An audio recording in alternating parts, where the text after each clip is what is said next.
할렐루야. 네, 이 새벽에 나오신 성도님들에게 하나님의 크신 은혜와 평강이 오늘 하루도 함께 하시기를 기도하겠습니다. 우리 잠깐 기도하겠습니다. 사랑과 은혜가 풍성하신 하나님, 오늘도 우리의 발걸음을 주의 전을 사모하여 주님 앞에 나올 수 있도록 이끌어 주신 하나님의 은혜 너무나 감사합니다. 하나님, 이 시간 하나님의 은혜를 사모하며 하나님이 주실 말씀을 기대하며 또한 우리에게 응답하실 그 능력의 하나님을 바라보며 나아갑니다. 이 시간 우리의 모든 아픔과 괴로움과 우리의 모든 소원들을 주님 앞에 아뢰올 때 주님, 이 시간 우리에게 말씀으로 말씀하여 주셔서 우리가 우리에게 주신 하나님의 말씀의 언약을 믿고 정말 신실하신 하나님, 능력의 하나님, 우리를 인도하시는 그 하나님을 바라보며 믿음의 삶을 살아갈 수 있도록 오늘 하루도 우리에게 믿음을 더하여 주시옵소서. 이 시간 우리에게 말씀하여 주실 것으로 믿고 주님을 바라보며 나아가오니 이 시간 우리 가운데 함께하여 주시옵소서. 감사하며 예수님의 이름으로 기도합니다. 아멘. 우리 다 함께 찬양하며 나아가겠습니다.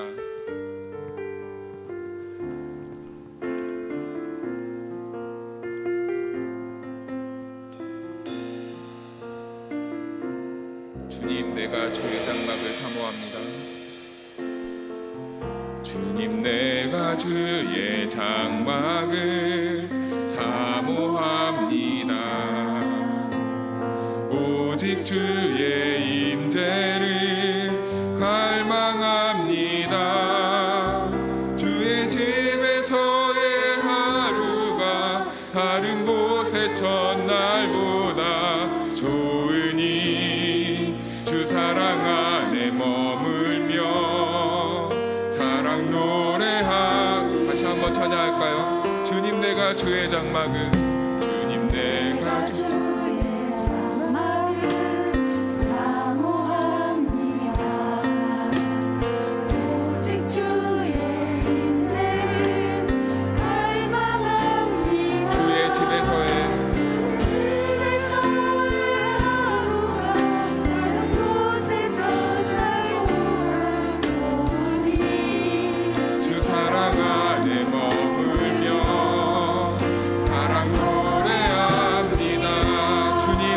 주의 장막을, 주님, 내가 주의 장막을 사모합니다.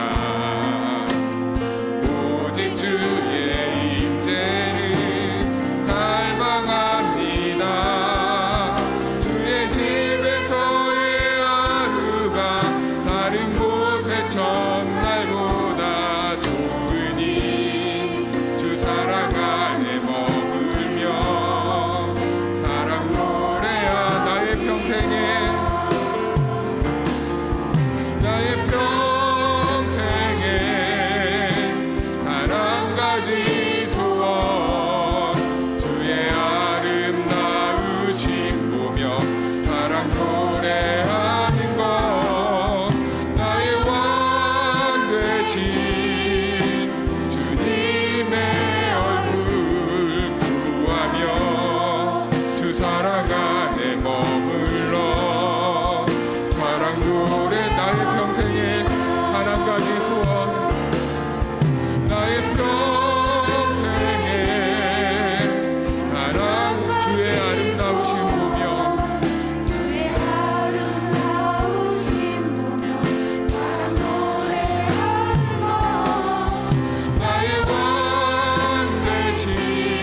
다시 한번 고백합시다. 나의 평생에,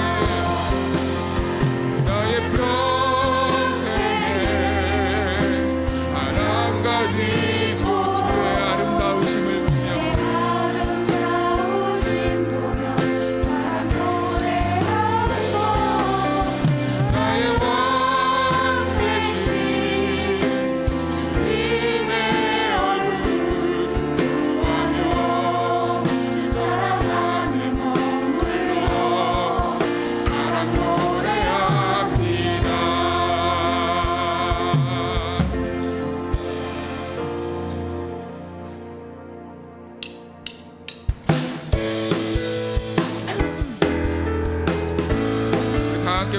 기도하며 찬양하겠습니다. 나의 반석이신 하나님, 행하신 모든 것 완전하시네.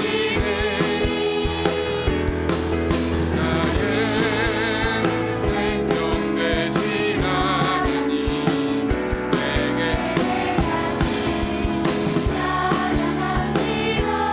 신실하신 하나님,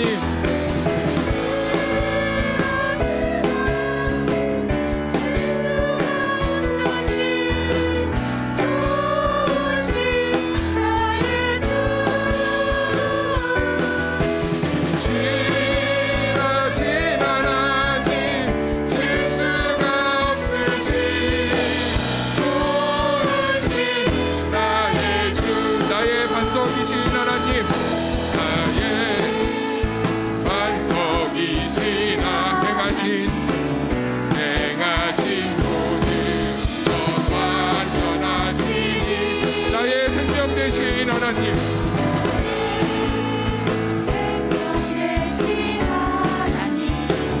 내게 행하신 일참 다시 한번 나의 반석이신 하나님,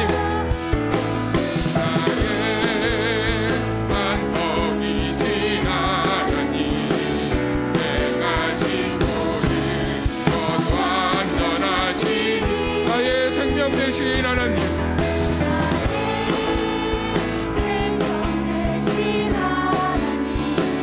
내게 행하신 일 찬양. 신실하신 하나님을 찬양합시다.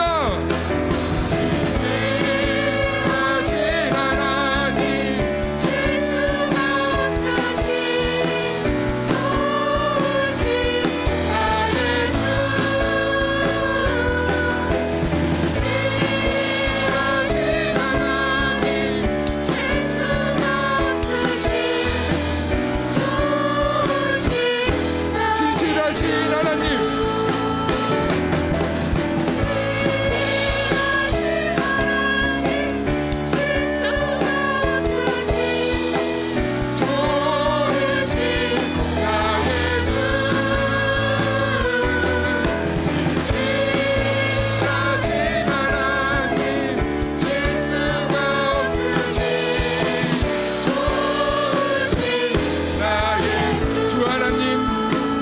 주 하나님,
3절 다시 한번 찬양할까요?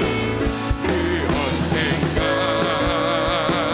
죽을 때까지 주를 위해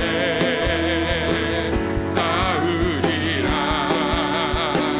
승리의 길 월급에 주님께서 나의 앞길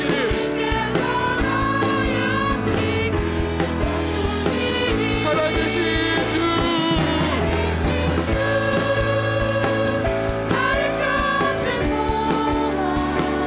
걱정되시 저녁에 사랑의 주를 갈 길이 또하니 내 모든 삶의 힘을 살아계신 주 살아계신 주 나의 참된 소망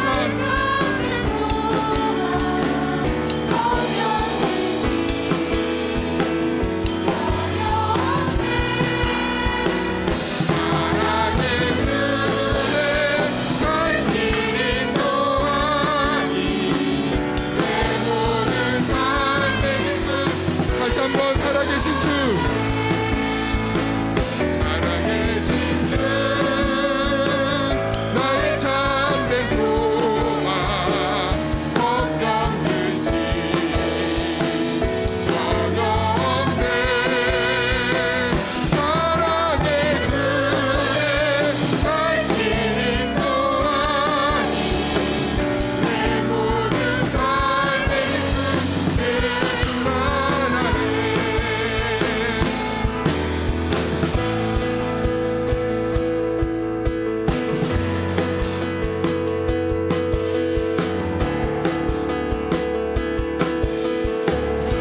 우리 계속해서 찬양합시다. 푸른 마르고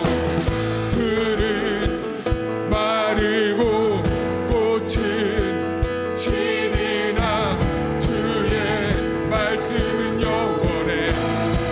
푸른 마르고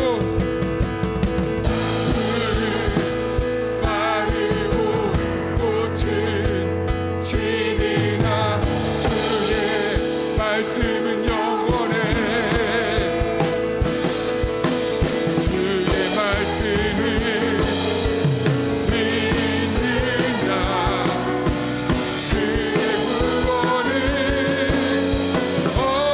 얻으리니 주의 말씀을 행하는 자 그 능력을 보게 되리라. 주의 말씀은 영원해. 주의 말씀은 영원해. 주의 말씀은 영원해. 영원해. 다시 한번 찬양할까요? 푸른 마르고 꽃이 시리라 주의 말씀은 영원해. 푸른 마르고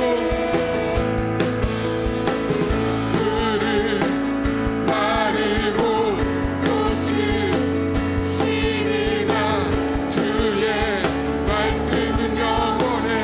주의 말씀을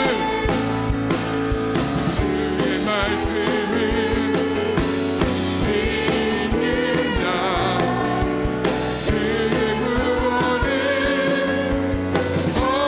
얻으리니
보라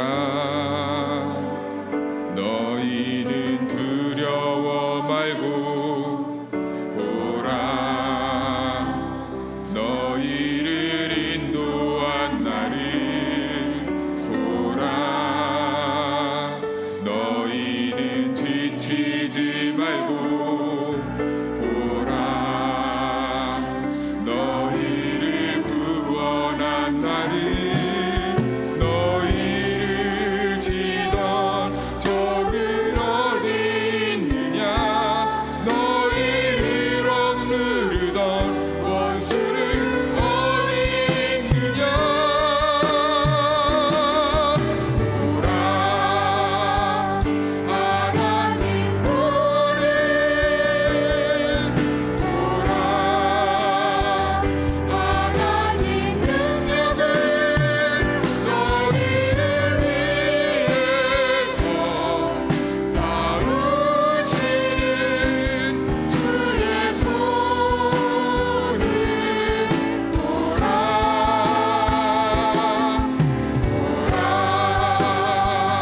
하나님 구원을 보라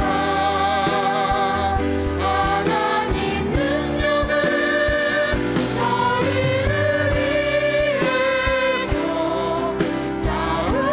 싸우시는 주의 손을 보라 너희는 두려워 말고 보라 너희는 두려워 말고 보라 너희를 인도한 나를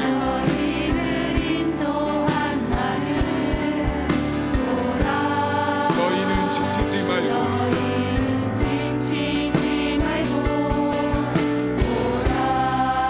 너희를 구원한 나를 너희를 치던 보라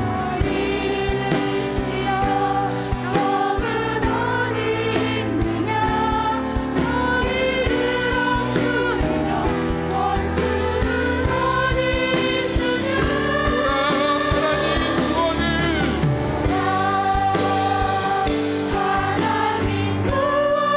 보라 하나님의 능력을 하나님 구원을 보라 하나님 능력을 너희를 위해서 싸우시는 주의 손 하나님 구원을 보라 하나님 구원을 보라 하나님 능력을 너희를 위해서 싸우시는 주의 손을 보라 하나님 구원을 보라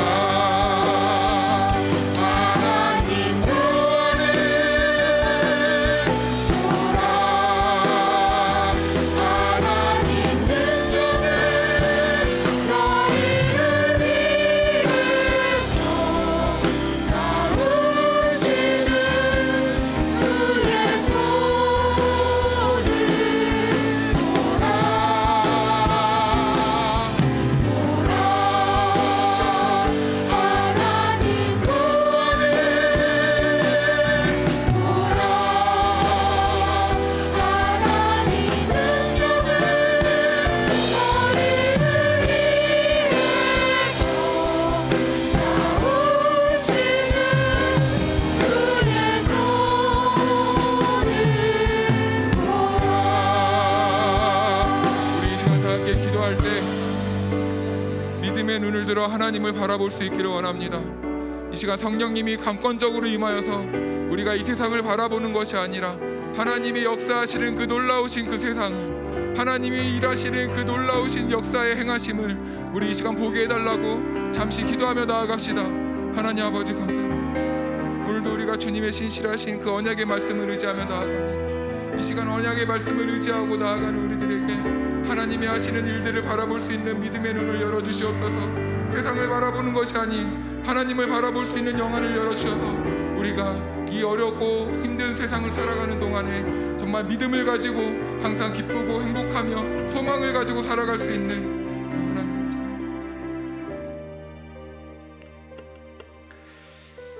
하나님, 지난 한 주간도 하나님께서 하루하루 일용할 양식도 주시고 인도도 하여 주시고 힘 주시고 우리가 이 모든 것을 인정하든 인정하지 않든 하나님의 은혜로 살아왔음을 고백합니다. 먼지와 같은 존재이기에 그냥 후 불어버리면 어디론가 사라져버리고 없을 그러한 존재인데 하나님의 눈길과 마음으로 늘 저희들을 주목하시고 졸지도 아니하시고 주무시지도 아니하시는 하나님의 사랑과 열정으로 저희들을 여기까지 지키시고 인도하셨기에 이 자리에 있음을 고백합니다. 하나님 홀로 모든 영광을 받아 주시옵소서.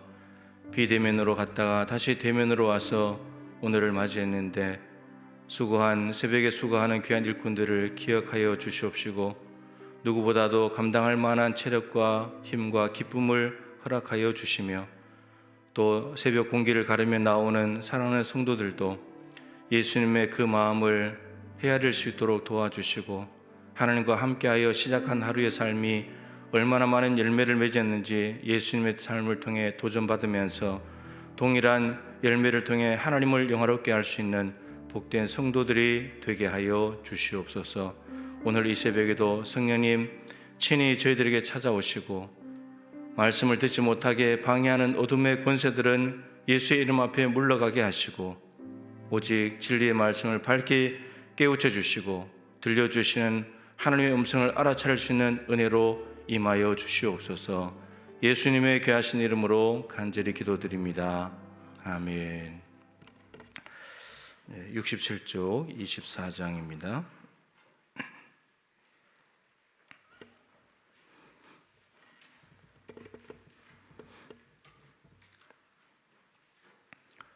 네, 24장 기도 응답은 어떻게 오는가? 가장 주 관심사죠.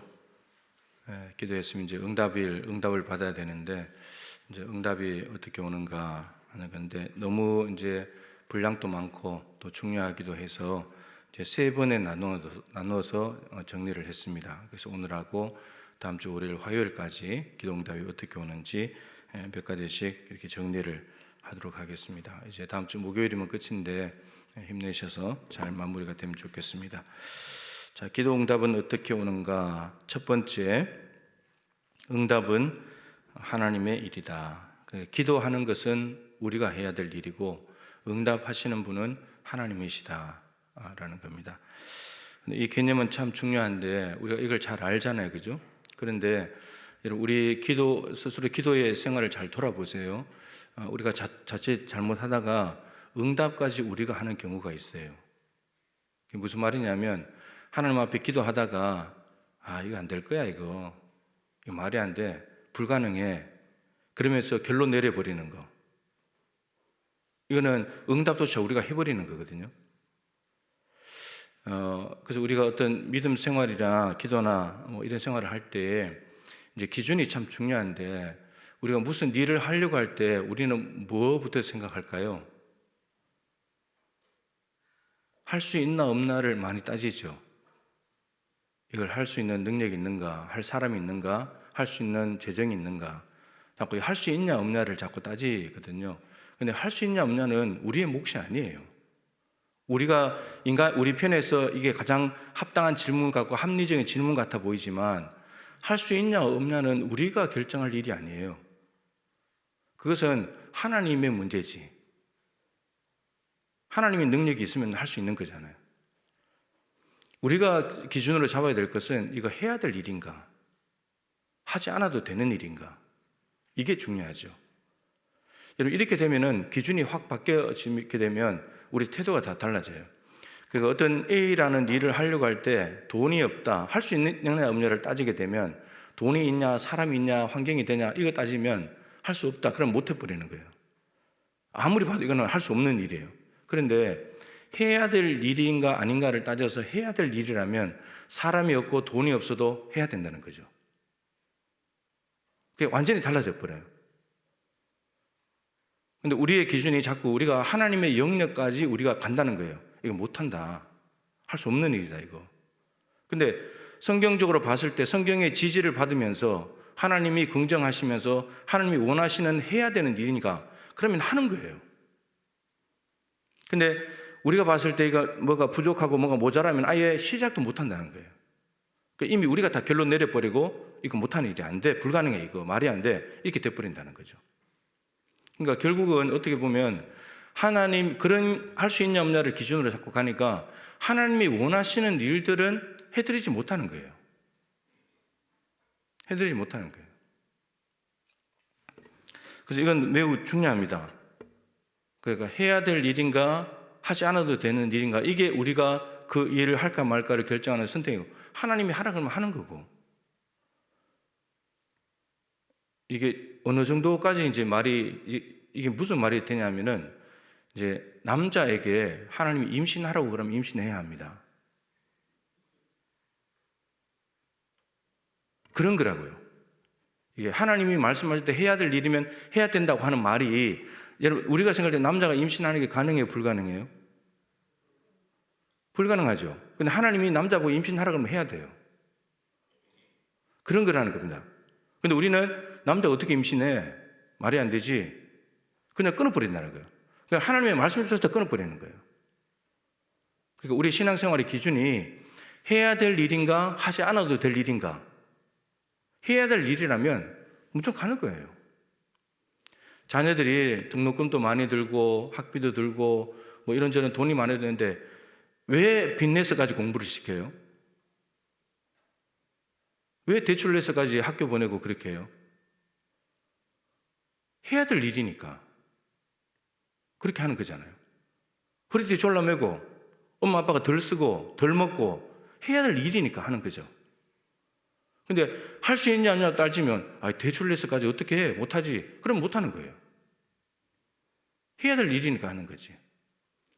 하나님께도 우리 신앙적인 생활 태도가 그래야 된다는 거죠. 근데 우리는 할 수 있냐 없냐를 따져가지고 할 수 없는 일이면 그냥 포기, 기도조차도 안 해버리고. 그러니까 여러분 해야 될 일이라면 우리가 그 일을 시작할 때는 기도부터 하는 거예요. 하나님 이거 하나님께서 하라고 하신 일인데 우리가 어떻게 할까요? 돈이 없습니다. 사람도 없습니다. 능력도 없습니다. 어떻게 해야 됩니까? 이거부터 해야 되는데 이거부터 안 돼버린다는 거예요. 이미 우리가 응답을 결론을 다 내려놔버리기 때문에 못한다 이거 안 된다 이렇게 돼버렸으니까.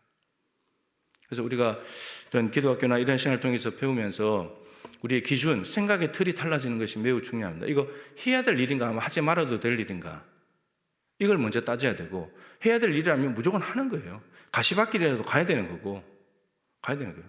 하나님이 원하지 않는 하지 않아도 될 일이면 아스팔트 길이라도 안 가야 되는 거고 이게 중요하다는 거죠. 그래서 우리가 그렇게 해야 하나님이 원하시는 삶을 살아드리는 거고 하나님이 우리에게 주시고자 하는 일을 받을 수 있는 거죠. 우리의 능력이 얼마나 됩니까? 정말 보잘것없잖아요. 말 한마디에 막 밤잠 설치고 두려워서 잠 못 자고 하는 게 우리고 힘줄 하나만 건드려 버려도 못 걷는 게 우리인데 뭘 할 능력이 있다고 할 수 있냐 없냐를 따지고 있겠어요. 그거 얼마나 된다고. 정말 보잘것없는 건데. 근데 참 놀라운 것이 하나님이 이렇게 보잘것없는데 하나님이 우리를 통해서 뭘 하시겠다 하잖아요. 그죠?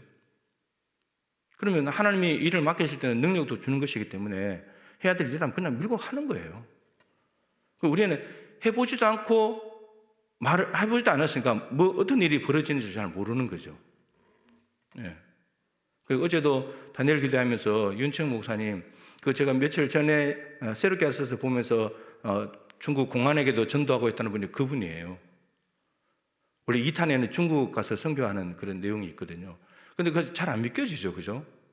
감옥에서 어떻게 그런 일이 나나? 마약하는 사람들이, 폭력배들이 어떻게 하나님이 당신을 사랑하신다 그 말에 물어내주고 하는가 말이죠. 감옥에서 어떻게 복음을 전하고 무슬림 거의 잘 들어보면 거의 죽을 뻔한 위기도 있는데 하나님이 방을 다 옮기셔가지고 하나님이 살리시는 그 섭리도 거기서 다 이제 뒤에 나오고 그런 부분이 있는데 그러니까 이게 보면 이게 안 믿겨지는 일인데, 근데 하나님이 그런 일들을 하고 계신다는 거죠. 그러니까 복음은 전해야 될 일이에요, 전하지 말아야 될 일이에요? 해야 될 일이잖아요. 그렇게 하는 거예요. 근데 감옥에서 복음 전하가 할 수 있냐 없냐 따지면 그거 어떻게 하겠어요? 정말 무슬림 이슬람 세력들이 그 안에 들어와서 그 사람 죽이려고 그러거든요, 그 목사님. 근데 하나님이 살려내요. 하나님이 살려내요. 하나님이 그 목사님도 살려내지만 그 목사님 통해서 그 사람들을 살려내요. 살려내심, 어제 그게 제목이었잖아요. 그런 겁니다. 그래서 우리가 응답조차 우리가 미리 내리지 말고, 하나님이 우리가 해야 될 일을 우리가 하고, 하나님이 하실 일 하나님이 하시면 되는 거고, 우리가 하나님의 능력까지 우리가 제한하지 말자는 거죠. 우리의 능력과 하나님의 능력이 전혀 다르니까 우리가 해야 될 일을 하면 하나님의 능력 가운데 역사하신다라고 하는 겁니다. 여호수아가 태양아 달아 멈춰라 그랬는데, 이런 그 멈추는 일을 우리가 할 수는 없어요. 근데 기도는 해야 될 일이니까 하는 거죠. 그러면 하나님이 하시는 거예요. 근데 우리가 미리 생각해서 저거 안 되죠, 태양을 어떻게 멈춰, 이렇게 시작하면 입에서 선포조차도 안 나오는 거죠. 근데 선포도 할 수 있잖아요. 기도할 수 있잖아요. 그거 하는데 하나님이 그 다음 일을 하시는 거죠. 하나님이 일을. 우리가 하나님 일까지 하지 말자는 거예요. 기도 하나님만 하고 하는 거죠. 이제 응답이 하나님의 일이라는 말은 그런 말이에요. 그런 말입니다. 우리가 해야 될 일은 기도하는 거고, 하나님이 하시는 일은 응답하는 일이다. 근데 우리가 응답까지 하지 말자. 그냥 기도만 하자. 이런 내용입니다. 자, 다니엘 9장 21절부터 23절인데 23절만 한번 읽어보겠습니다. 시작. 곧 내가 기도를 시작할 즈음에 명령이 내렸으므로 이제 내게 알리러 왔느니라. 너는 크게 은총을 입은 자라. 그런즉 너는 이 일을 생각하고 그 환상을 기다릴지니라. 다니엘이 기도를 시작할 즈음에 다니엘이 기도를 했습니다. 이 다니엘서 9장은 예레미야 선지자를 통해서 70년 포로 사례가 끝나면 예루살렘으로 회복된다는 그 편지를 보냈는데, 그 말씀을 읽고 난 뒤에 기도하는 장면입니다. 자, 기도를 시작할 즈음에 그럼 누가 기도한 거죠? 다니엘이 기도한 겁니다. 근데 명령이 내렸으므로, 명령이 내렸다. 누구로부터? 하나님으로부터. 누구한테로요? 21절에 안 읽었지만 거기에 가브리엘 천사가 와가지고 다니엘에게 말하거든요. 그러니까 다 기도하는 일은 다니엘이 했는데 응답은 하나님이 하시는 거예요. 하나님이 가브리엘을 통해서 응답을 주러 오셨다고 말씀하고 계시죠. 그러니까 기도는 사람이 하는 일이고 다 응답은 하나님이 하시는 일이다. 그리고 응답을 어떻게 하시니까 하나님의 방법으로 그냥 하는 거죠. 근데 그 여러 방법들을 우리가 말씀을 통해서 찾아서 정리를 해보자, 이렇게 하는 거죠. 자, 시편 50편 15절, 이거 앞에 다 나왔던 구절들입니다. 시편 50편 15절 읽어보죠. 환난 날에 나를 부르라. 내가 너를 건지리니 네가 나를 영화롭게 하리다. 환난 날에 나를 부르라. 하나님을 부르는 것은 누가 할 일이죠? 우리가 할 일이에요. 하나님 찾으라는 거죠. 환난을 당했을 때 하나님께 부르시잖아, 그런 말이에요. 그러면 그 다음 어떻게 된다고요? 내가 너를 건지리니. 건져주시는 것은 누구의 일이에요? 하나님의 일이에요. 근데 우리가 환난 날에 주저앉아가지고 이제 끝났다, 이거 이러다가 이제 폭삭 망하는 거다, 이렇게 응답까지 내리지 말고 그냥 하나님을 찾고 건져주신 걸 하나님이 일하시도록 놔두자는 거죠. 이겁니다. 잠언 16장 3절. 너의 행사를 여호와께 맡기라. 그리하면 내가 경영하는 것이 이루어지리라. 우리의 모든 행사와 사업들을 하나님께 맡기래요. 이게 우리가 할 일이죠. 그러면 그 경영하는 것을 이루시는 분은 하나님이 이루신다. 이루어지게 하신다는 거죠. 근데 이거 안 돼. 우리가 경영까지는 하지 말자는 거죠. 기도는 우리가 하겠지만 경영권을 하나님께 넘겨드리자는 거죠. CEO는 하나님이시니까 그런 겁니다. 그 다음에 예레미야 33장 2절 3절에서 3절 읽어보죠. 너는 내게 부르시리라. 내가 내게 응답하겠고 내가 알지 못하는 크고 은밀한 일을 내게 보이리라. 내게 부르시리라. 하나님께 부르시는 것은 예레미야, 우리가 해야 될 일이고, 그리고 예레미야 우리에게 응답하는 것은 하나님이 하시겠대요. 왜냐하면 그 2절에 일을 행하시는 여호와, 그것을 만들며 성취하시는 여호와가 말씀하셨으니까. 그 일을 행하고 성취하는 분은 하나님이시지, 기도하는 우리가 기도해놓고 일을 다 성취해 가는 게 아니라는 거죠. 기도는 우리가 하는 거고 일을 성취하시는 분은 하나님이시다라는 겁니다. 마태복음 7장 7절 8절은 너무 잘 아는데 구하고 찾고 두드리는 것은 우리가 해야 될 일이고 그리고 받게 하시고 찾아내게 하시고 열리게 하시는 것은 하나님이 하시는 일이다. 이런 겁니다. 성경은 분명히 이것을 하고 있습니다. 자, 하나님이 기도하진 않잖아요. 그죠? 예수님과 성령님 우리의 중보기도 하시지만 기도하시는 게 아니잖아요. 예수님이 기도하시더라 하나님이 응답하시는 거고, 하나님이 기도했는데 우리가 응답하는 건 아니잖아요. 우리가 기도하고 하나님이 응답하시는 거고, 역할을 분명히 하잖아요. 그죠? 자, 두 번째, 기도 응답은 어떻게 오는가?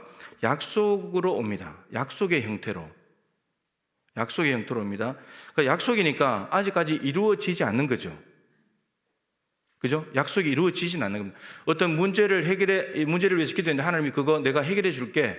근데 해결해 준다는 말씀을 하셨는데 약속인데 그거 언제 아직까지 실체가 나타난 건 아니죠. 실제 이루어진 건 아니에요. 근데 약속의 형태로 옵니다. 약속의 형태.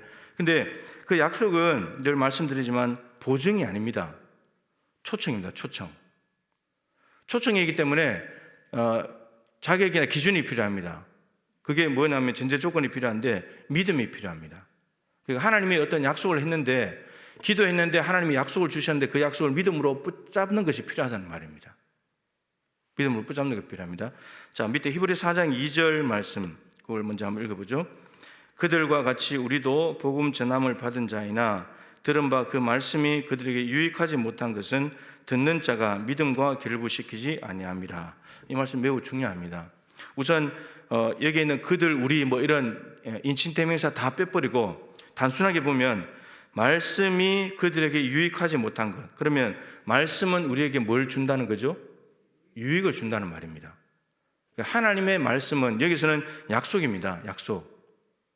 가나안 땅을 준다는 약속. 여기서 맨 처음에 그들은 구약의 이스라엘 백성들이에요. 구약의 이스라엘 백성들 하나님이 말씀하신 건 약속하신 게 있는데 그 가나안 땅을 준다는 건데, 근데 가나안 땅을 받게 되면 애굽에서 430년 종살이하면서 땅 한 평 없었던 그들에게 가나안 땅을 얻는다는 것은 유익한 거죠. 하나님 말씀은 유익을 주는 거예요. 너희들 적과 꿀이 있는 땅을 누려라. 그 약속이니까, 그 유익이니까 하나님이 그렇게 주신다는 거죠. 근데 우리도는 지금 히브리서를 받는 사람들, 신약의 성도들이에요. 로마 황제의 박해 가운데 있는 사람들. 근데 그들에게도 하나님이 약속, 말씀하신 게 있는데 예수 믿으면 하나님 나라를 얻는다. 하나님 나라에 가게 된다. 그러니까 그 말씀은 유익한 거예요. 분명히 유익한 거죠. 근데 중요한 것은 뭐예요? 유익하지 못한 일이 생긴다는 겁니다. 하나님이 약속의 말씀을 하셨는데 유익하지 못한 일이 생긴다는 거예요.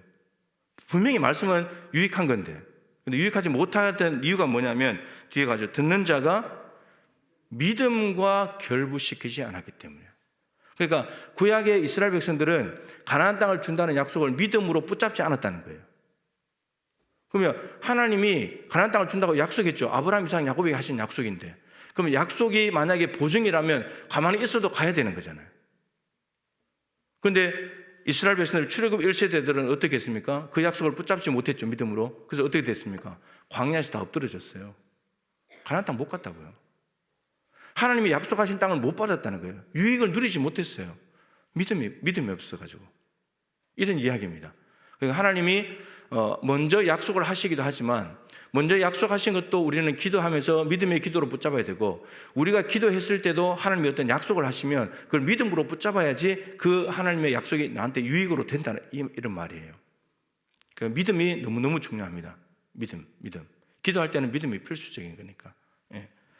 그래서 지금 이 히브리서를 받는 사람들도 분명히 예수를 믿으면 구원받는다. 하나님의 약속의 말씀이 있었습니다. 구약에 말하면 가나안 땅과 같은 하나님 나라의 약속이 있었는데, 근데 이들이 로마 황제의 박해를 받다 보니까 믿음이 흔들리는 거예요. 내가 이거 예수 믿는다고 구원이 있어서 왔는데 이렇게 맨날 감옥 가고 제사 몰수당하고 두들겨 맞고 피 흘리고 내가 이렇게 살아야 되는가? 굳이 기독교에 있어야 되는가? 이게 자꾸 흔들린다는 거예요. 지금 현실의 고통이 너무 힘드니까. 그래서 히브리서 기자가 너희들 지금 힘들지만 나중에 하나님 나라 가야 되지 않냐. 하나님이 그거 약속해 놨는데, 근데 지금 힘들다고 여기서 만약에 다시 유대교로 돌아가 버리고 기독교를 버려버리면 나중에 하나님 나라를 못 간다. 하나님 나라 가려면 지금 이 환난들을 견뎌내야 된다. 하나님 나라를 주신다는 그 약속을 붙잡아라.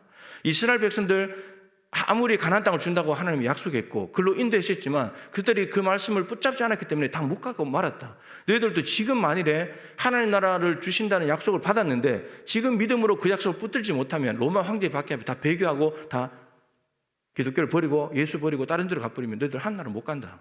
이런 이야기입니다. 하나님이 아무리 가나안 땅 하나님 나라를 약속해도 그것을 믿음으로 붙잡지 않으면 나에게 유익이 절대로 안 된다는 거. 예. 말씀을 받을 때는 믿음으로 받아야 된다라고 하는 것이 너무너무 현실과 너무나 다르니까 믿음이 필요합니다. 현실적으로 눈에 보인다면 믿음이 필요 없죠. 그냥 받으면 되니까. 근데 현실하고 너무 다르잖아요. 아브라함에게 가나안 땅 주신다는 약속. 여러분, 아브라함부터 가나안 땅 얻기까지가 1000년 될까요? 1000년 정도 되는데 엄청나게 많은 긴 세월이 지났는데 근데 그것을 믿음으로 계속 붙잡고 온 사람들 때문에 결국 가나안 땅에 들어간 거거든요. 네, 그런 겁니다. 그러니까 현실과 약속은 너무 다른데 근데 현실을 볼 것이 아니라 약속을 믿음으로 붙잡으면 그 약속은 현실로 나중에 이루어진다. 실체가 드러나게 된다. 그러면 우리에게 유익이 되는 거다. 이런 말씀입니다.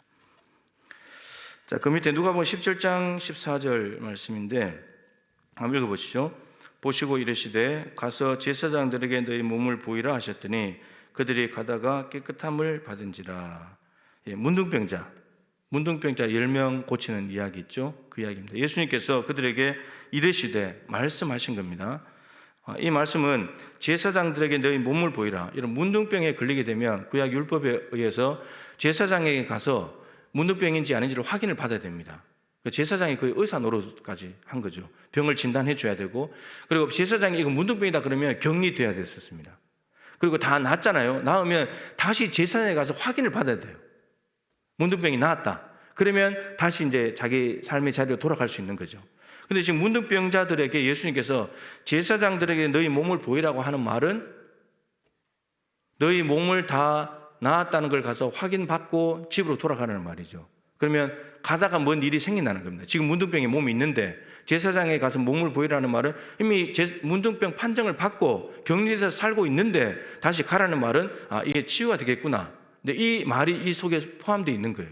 그 제사장에 가서 너희들 몸을 보이고 삶의 자리로 돌아가라. 이런 말이죠.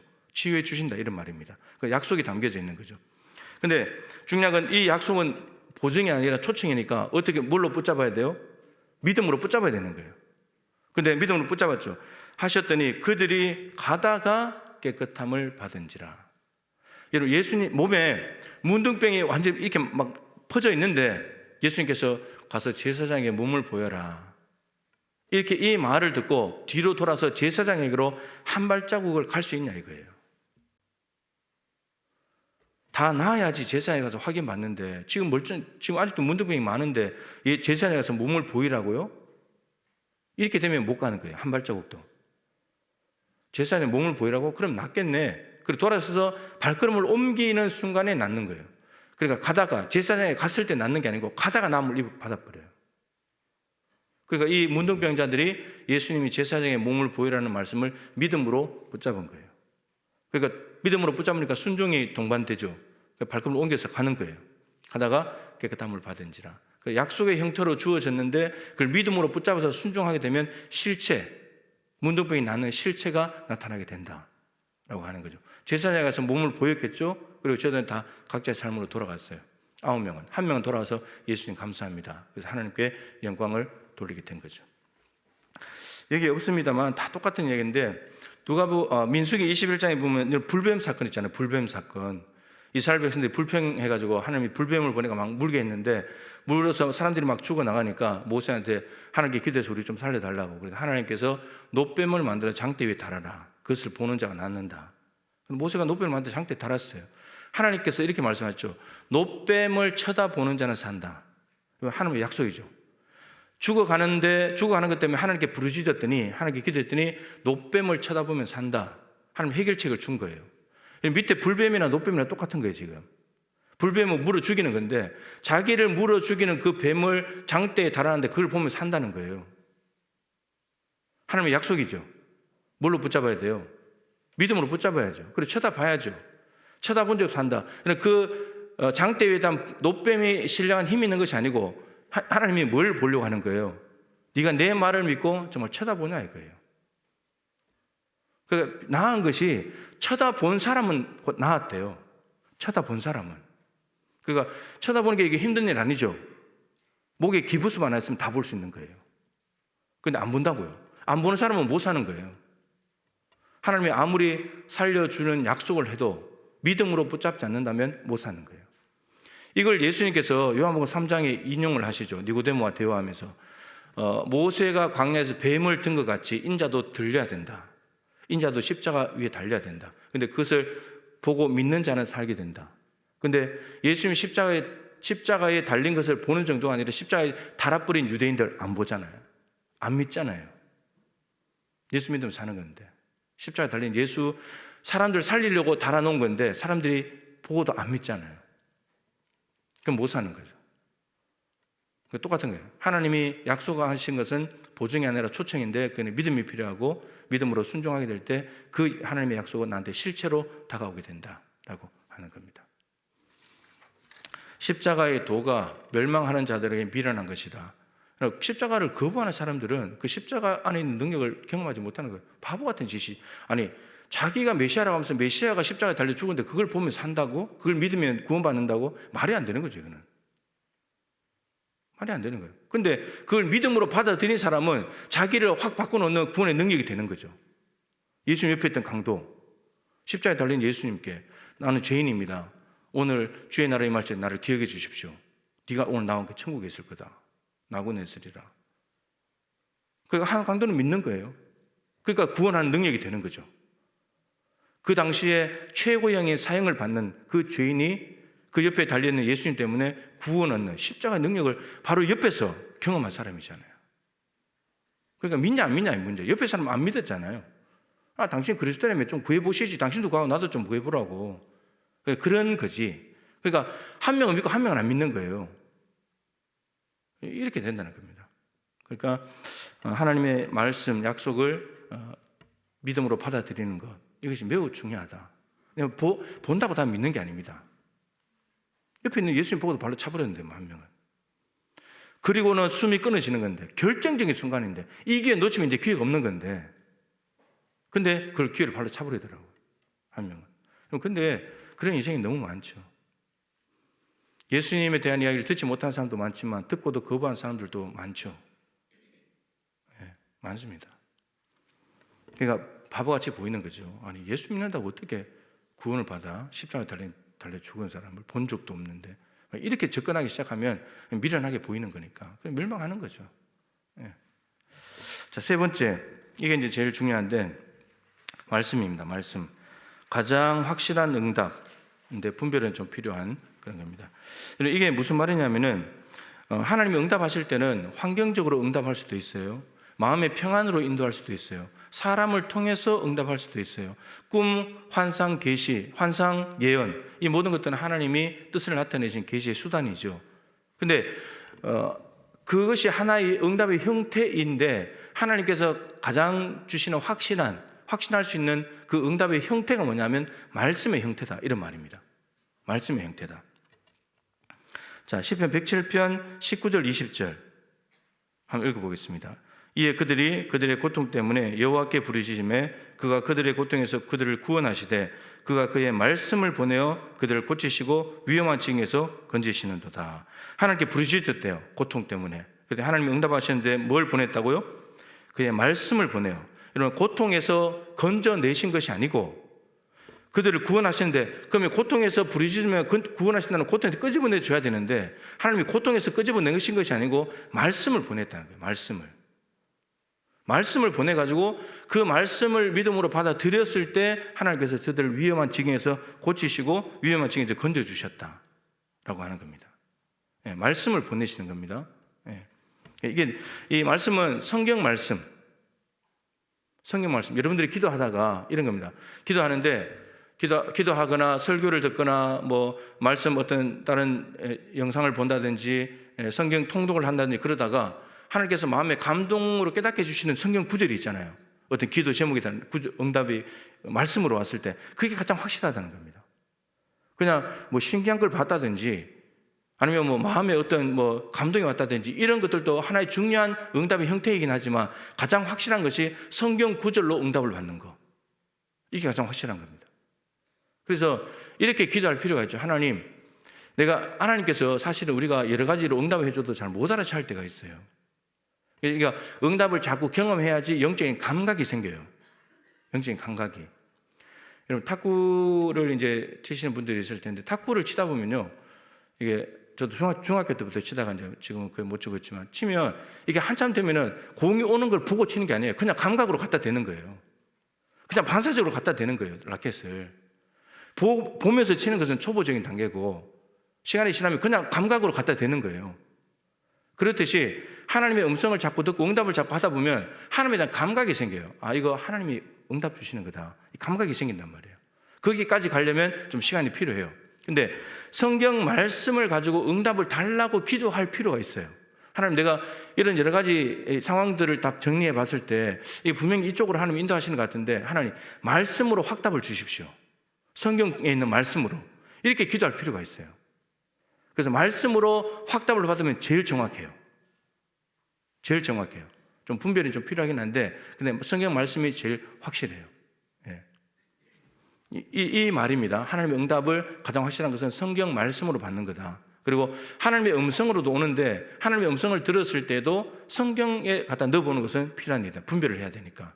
이게 음성이라는 것이 뭐 우리 스스로가 생각하는 것일 수도 있고 옆에 사람이 하는 말일 수도 있고 마귀의 음성일 수도 있고 하나님의 음성일 수도 있기 때문에 그것은 좀 분별이 필요합니다. 그러나 성경 말씀으로 왔을 때는 이건 확실하죠. 성경 말씀 왔을 때는. 그래서 성경 말씀으로 하나님 내가 확신할 수 있도록 답을 주십시오. 이렇게 기도할 필요가 있어요. 네, 그렇게 접근을 해야 된다는 거죠. 자, 열왕기하 20장 3절부터 6절인데 이건 너무 잘 아는 거죠. 히스기야가 하나님께서 말씀하신 너는 이제 병이 들었는데 이제 죽는다. 집을 다 정리해라. 이렇게 말씀하셨죠. 그래서 그 말을 듣고 히스기야가 얼굴을 낯을 벽으로 향하고 하나님 앞에 간절히 기도했습니다. 그랬을 때 4절에 이사야가 성읍 가운데까지도 이르기 전에 무엇이 왔습니까? 여호와의 말씀이 왔습니다. 말씀이. 하나님이 이사야를 통해서 히스기야한테 죽는다고 전했기 때문에 응답이 히스기야에게 온 것이 아니고 이사야에게 하나님께 응답이 왔는데 말씀이 왔다는 겁니다. 말씀의 형태로 왔다는 거죠. 자, 그 말씀이 뭐냐면 5절 6절인데 너는 돌아가서 내 백성의 주권자 히스기야에게 이르기를 히스기야에게 내 말을 전해라. 하나님께서 내 기도를 들었고 눈물을 봤는데 내가 너를 낫게 할 것이다. 여러분 지금 나은 게 아니죠. 나은 게 아니에요. 지금 너 이제 정리해라. 죽는다. 그랬는데 죽는다고 하나님 말씀하셨는데 기도했는데 하나님이 지금 너를 낫게 하겠다. 병 때문에 낫게 한다는 건데 지금 말씀으로만 온 거죠. 이 선지자 이사야를 통해서 말씀으로만 온 거예요. 실제로 나은 게 아니고 지금은 말씀을 먼저 보내신다는 거예요. 말씀을 먼저 보내시는 거예요. 그리고 3일 만에 여호와의 성전에 올라가겠고 15년 생명 연장하고 아수르 왕의 손에서 구원하고 이 예루살렘 성을 보호할 것이다. 그러니까 죽는다는 것 때문에 하나님 앞에 기도했는데 응답은 여러 가지로 왔어요. 근데 이게 모두 다가 말씀의 형태로 왔다는 거죠. 그러고 나는데 실제로 무화과 뭉치를 가다가 환치에 나으니까 히스기야가 병이 나았습니다. 그러니까 실체는 나중에 오는데 우선 하나님이 응답하시는 형태는 말씀의 형태로 온다라고 하는 거죠. 자, 그 밑에 이제 다 대부분 다 똑같은 구절들인데 열왕기상 마지막에 있는 22장 5절 6절 11절 13절부터 17절 29절 이 말씀을 좀 볼 필요가 있는데 이것이 어떤 말씀이냐면 북이스라엘의 아합 왕과 남유다의 여호사밧 임금이 같이 합작을 해서 아람에게 속해 있는 길라라못을 전쟁하러 가는 장면입니다. 그런데 이 북이스라엘의 아합 왕과 남유다 여호사밧 왕은 사돈지간이에요. 사돈지간이기 때문에 이제 사돈끼리 만나가지고 길랄라못을 찾으러 갑시다. 원래 이스라엘 땅이었으니까 찾으러 가자 이렇게 된 거예요. 그래서 찾으러 가는데 여호사밧이 5절입니다. 먼저 이렇게 묻죠. 여호와의 말씀이 어떠하신지 물어보십시다. 그러니까 시작이 좋은 거예요. 전쟁하러 가는데 두 사람은 마음이 맞았는데 하나님도 이걸 원하시는지 하나님이 전쟁하러 가기를 원하시는지 하나님께 먼저 물어봅시다. 이렇게 된 겁니다. 그래서 6절에 이스라엘 왕 아합이 선지자 400명을 모았습니다. 그리고는 저들에게 물어보니까 길랄라못으로 올라가십시오. 주께서 그 성을 차지하게 하실 겁니다. 그 400명이 이제 올라가라는 응답을 준 겁니다. 올라가라. 그렇게 된 거죠. 근데 그 사이에 이제 시드기야라고 하는 사람이 나타났는데, 이 사람은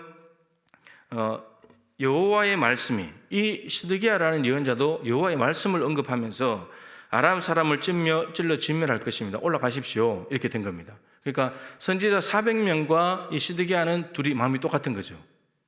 이 400명은 궁중 예언자들이에요. 그러니까 18장에 가면 바알과 아세라 850명과 대결하는 장면이 있죠. 거기에 나오는 예언자들입니다. 그때 죽긴 했지만 그 사람들이 남아있으니까 그 사람들인데, 그 사람들이 승리할 것입니다. 이렇게 말했고, 시드기야도 하나님께서 말씀하시기를 올라가면 승리할 겁니다. 이렇게 해준 겁니다. 그럼 이제 401명이 마음을 모은 거죠. 근데 이제 뒤에 누가 나오냐면 미가야라고 하는 선지자가 나옵니다. 미가야는 아합 왕에게 늘 이렇게 안 좋은 것만 예언을 했습니다. 안 좋은 것만 예언한 이유가 뭐냐면 아합 왕이 하도 이제 이상한 짓만 하니까, 잘못된 일을 하니까 부정적으로 말할 수밖에 없잖아요. 잘한 것을 하면 긍정적으로 말해줄 텐데 나쁜 짓만 하니까 부정적으로 말해요. 그래서 싫어하는데, 근데 여호사밧이 그렇게 말하지 말고 들어보자고. 그래서 미가야를 데리고 옵니다. 그래서 미가야를 데리러 갔던 사람이 이렇게 말합니다. 그 400명의 예언자가 승리한다고 얘기했으니까 너도 그렇게 말해라. 그랬는데 14절, 미가야가 이르되 여호와께 살아계심을 두고 맹세하노니 여호와께서 내게 말씀하시는 것 곧 그것을 내가 말해라. 하나님이 말씀하시는 것을 내가 말할 겁니다. 나는 내 말을 안 합니다. 사람들이 아합 왕이 좋아할 말을 해주는 사람이 아닙니다. 나는 하나님이 하시는 말씀을 전달하는 것뿐이지. 이렇게 이야기를 한 거죠. 그래가지고 와가지고 이제 물었는데, 처음에는 올라가서 승리를 얻으십시오, 이길 겁니다, 이렇게 말했는데 아합 왕이 거짓말하지 말라고, 제대로 말해라 그랬더니 17절, 미가야가 이제 제대로 말을 합니다. 그가 이르되 내가 보니 온 이스라엘이 목자 없는 양같이 산에 흩어졌는데 여호와의 말씀이 이 무리에게 주인이 없으니 각각 평안히 자기의 집으로 돌아갈 것이라 하셨나이다. 그러니까 미가야도 하나님의 말씀을 받아서 전했습니다. 시드기야도 하나님의 말씀이라고 말하면서 예언했는데 승리 올라가라고 말했고, 미가야는 하나님의 말씀을 받아서 말했는데 올라가면 목 잡는 양과 같이 다 흩어진다. 그런데 여러분, 이 말씀이 목자 없는 양들은 죽은 목숨인데, 산에 흩어지면 죽은 목숨인데, 여기 이렇게 말했죠. 이 무리에게 주인이 없으니 각각 평안히 자기 집으로 돌아갈 것이니라. 목자가 없는 양은 산에 흩어지면 죽은 목숨인데, 근데 그 양들이 집으로 평안히 돌아갈 거래요. 그러면 누구만 죽는 거예요? 아합 왕만 죽는 거예요. 아합 왕만. 그 분명히 말해줬습니다. 하나님께서 전쟁에 올라가면 아합 왕 너만 죽고, 이스라엘 백성들은 아합 너 때문에 괴롭고 힘들었는데 이제 네가 죽었기 때문에 백성들이 평안히 돌아가서 살게 될 것이다, 이 말을 해준 겁니다. 그러면 아합 입장에서 가야 돼요, 말아야 돼요? 여호사밧 가야 됩니까, 안 가야 됩니까? 안 가야 되죠. 근데 29절, 이스라엘 왕과 유다 여호사밧 왕이 길랄 라못으로 올라가니라. 그러니까 하나님께서 예언자들을 통해서 말씀을 통해서 주셨는데, 응답을 줬는데 그 말씀과 상관없이 갚버리는 거예요. 여러분, 이때 좀 분별이 필요하죠. 401명과 1명이에요. 401명은 거짓 예언자들이에요. 1명은 진짜고. 어떻게 따라갈 것인가? 이 사이에는 사실은 많은 내용들이 있어요. 근데 영적인 세계를 훨씬 더 명확하게 이야기한 사람이 미가야입니다. 여기 다 적어놓지 않았지만, 시드기야는 거짓 예언자이기 때문에 그냥 밀어붙이는 거고, 미가야를 때리고 막 이런 사람이고, 참 선지자는 절대 안 때리거든요. 거짓 선지자들이 진짜가 나타나니까 자기 가짜가 드러날까 봐 이제 폭력을 가하는 거거든요. 미가야 선지자는 감옥에 갇힙니다, 이대로.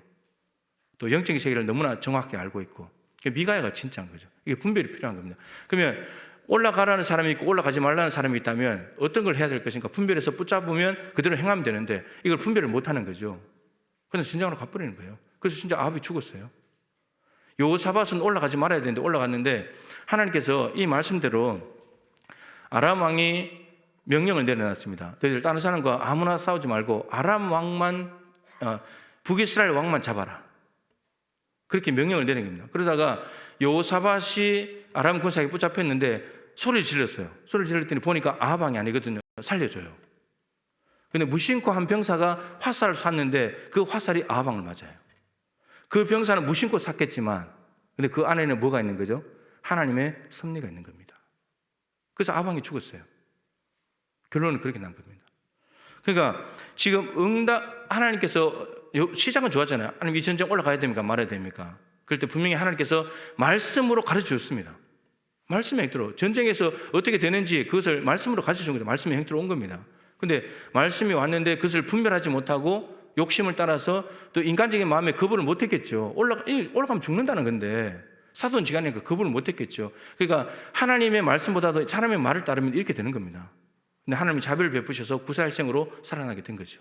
그래서 말씀의 형태로 오는데 이게 가장 명확한 건데 잘 분별해서 행동하면 사는 건데 이 하나님의 말씀을 자기 욕심대로 어떤 인간관계 때문에 끌려서 가기 시작하면 더 오히려 더 말씀 때문에 위험에 빠질 수도 있는 거죠. 말씀 자체가 가면 위험한 말씀이니까 지금 이렇게 될 수 있다는 겁니다. 그래서 말씀의 형태로 하나님이 응답을 주시는데 그 말씀을 받았을 때는 분별이 필요하고 하나님이 말씀하셨다면 그것을 믿고 가는 거죠. 가장 명확한 것이. 그게 하나님의 응답입니다. 여호사밧이 사는 방법은 사실 안 가면 사는 거죠. 아, 가면 죽는 거구나 이거. 이렇게 가야 되는 거죠. 그러니까 하나님께서 말씀의 형태로 우리에게 응답을 먼저 하실 때 약속과 좀 다를 수 있는데 우리에게는 약속이든 말씀이든 우리에게는 믿음이 필요한 것이고 점검을 해야 되는 것이고 하나님의 말씀으로 응답이 왔다면 확신을 가지고 가도 되겠다라고 하는 겁니다. 그래서 하나님 앞에 말씀으로 응답을 달라고 기도하십시오. 말씀의 형태로 달라고. 그게 가장 확실합니다. 그래서 신기한 걸 봤다고 바로 믿지 말고 그래서 다미선교 이야기를 많이 했잖아요. 92년 10월 28일 예수님 재림하신다. 1028 막 이 숫자들을 보면서 그걸 하나님의 뜻이라고 믿은 거예요. 근데 성경에 넣어보면 1028이 나오지 않는데 그래서 말씀으로 받는 게 중요하다는 거예요. 성경 말씀은 하나님이 진리고 확실한 거니까. 그래서 하나님의 응답, 하나님 어떻게 오는가? 응답은 하나님의 일입니다.